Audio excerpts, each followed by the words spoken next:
গণঅভ্যুত্থানে এই বাড্ডা রামপুরা হয়ে উঠেছিল আন্দোলন এবং প্রতিরোধের অন্যতম হটস্পট।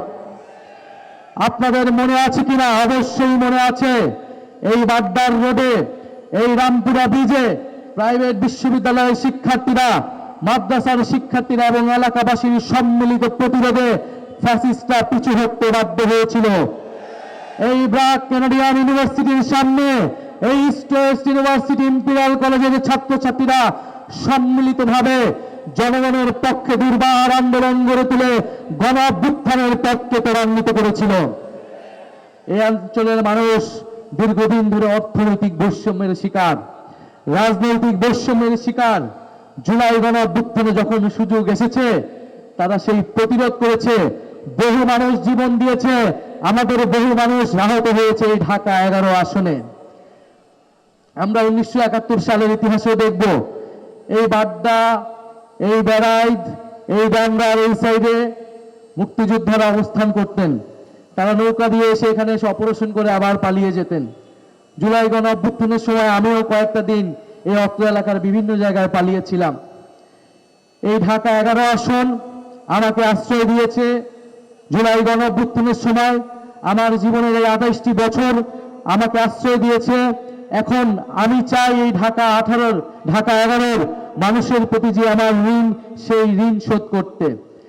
আপনারা যদি আমাকে এই নির্বাচনে সেই সুযোগ দেন, ইনশাল্লাহ আমি আমার বাকি জীবন ধরে আপনাদের জন্য সেই ঋণ, আমি আমার দেশের, আমার মাটির জনগণের জন্য সেই ঋণ আমি পরিশোধ করতে চাই।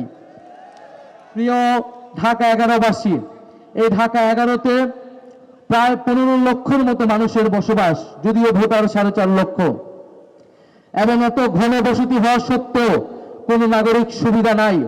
অপর্যাপ্ত পরিমাণ নাগরিক সুবিধা, পর্যাপ্ত পরিমাণ খেলার মাঠ নাই, স্কুল নাই, হাসপাতাল নাই।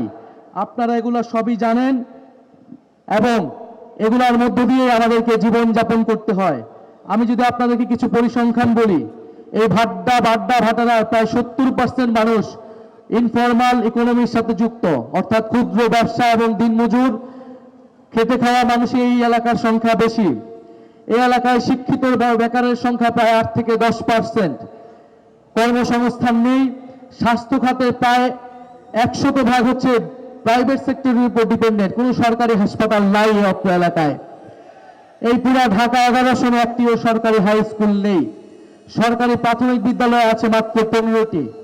ফলে শিক্ষা এবং স্বাস্থ্য পুরাটাই নির্ভরশীল হচ্ছে আপনার প্রাইভেট সেক্টরের উপরে। বর্ষাকালে প্রায় 60% রাস্তা সামান্য বৃষ্টিতে তলিয়ে যায়, জলাবদ্ধতা তৈরি হয়। আপনারা সেগুলোর মাধ্যমে আমাদেরকে জীবনযাপন করতে হয়। বাড্ডার মাত্র 30 থেকে 35% এলাকা পরিকল্পিত ড্রেনেজ সিস্টেমের আওতায়, বাকি যে 70% এলাকা সেটা অপরিকল্পিত ড্রেনেজ, নর্দমা এবং আশেপাশের খালগুলো সেটা পূরণ করে। এবং আমাদের যে আশেপাশে খালগুলো রয়েছে, রামপুরা খাল, শাহজাদপুর খাল, বালু নদী, এগুলা দখল করা হয়েছে, এগুলা নদী দখল করা হয়েছে, বালু ফেলানো হয়েছে। ফলে এই খালগুলো আর আমাদেরকে সেই সুবিধা দিতে পারে না। আমি যে চিত্রটি আপনাদের সামনে তুলে ধরলাম, ঢাকার অনেক অঞ্চলেই এই একই চিত্র, কিন্তু এই ঢাকা 11 একটা বিশেষত্ব আছে। এই ঢাকা 11 অন্যতম প্রধান সমস্যা আমি মনে করি রাজনৈতিক। এই অত্র এলাকার উন্নয়ন না হওয়ার পিছনের প্রধান সমস্যা হচ্ছে রাজনৈতিক কারণ। সেই রাজনৈতিক কারণটি হচ্ছে ভূমিদস্যু। এই অত্র এলাকার শত শত মানুষের জমি, শত শত খাস জমি, সাধারণ জলাশয়, এগুলা দখল করে নেওয়া হয়েছে, ভরাট করে ফেলা হয়েছে, শত শত পরিবারকে নিঃস্ব করে দেওয়া হয়েছে।